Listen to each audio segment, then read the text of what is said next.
изключително емоционален човек, въпреки получени отпуска на определен правилник.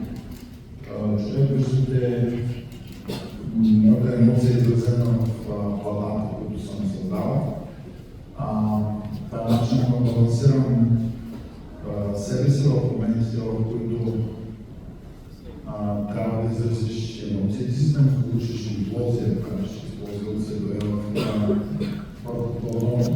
благодаря на Анна Сименов, много нещо подкрепиха в тази служба.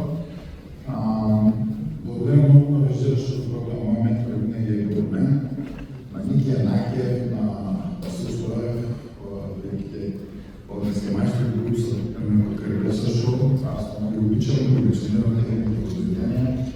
Може би се оказа влияние върху начинът, по който аз изразявам моите емоции. Аз рисувам това, което виждам, не това, което трябва да виждам. Може би това е нещо, което отличава моята глава. Много искам да благодаря и на Петя и на дъщеря, които винаги са били до мен и са ме подкрепили, ме стимулират в това, което правя. На всички приятели, които искат моето изкуство да е част от техния свят, техния дом. И колекционирам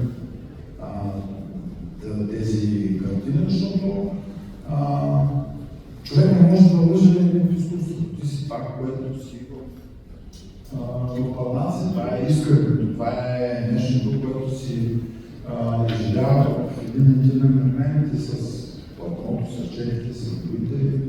Там е това, което е твоето виждане за света, твоето усещане. И аз съм много щастлив, че част от тези платна става част от вашия живот, част от моя свят, е част от вашия. Това благодаря много за уважението. Както се казва, всяка една автор, всяка една друга картина е повод да нарисуваш и други. Така че това е символ за всеки един творец. За мен най-важното е оценка и усещането, което имам, като се общувам с вас и виждам какви са емоциите, които предизвикат у вас тези картини. Така че благодаря ви за това, че сте до мен. Благодаря ви, че сте тук и приятно разглеждане на изложбата и емоцията, която ще благодаря.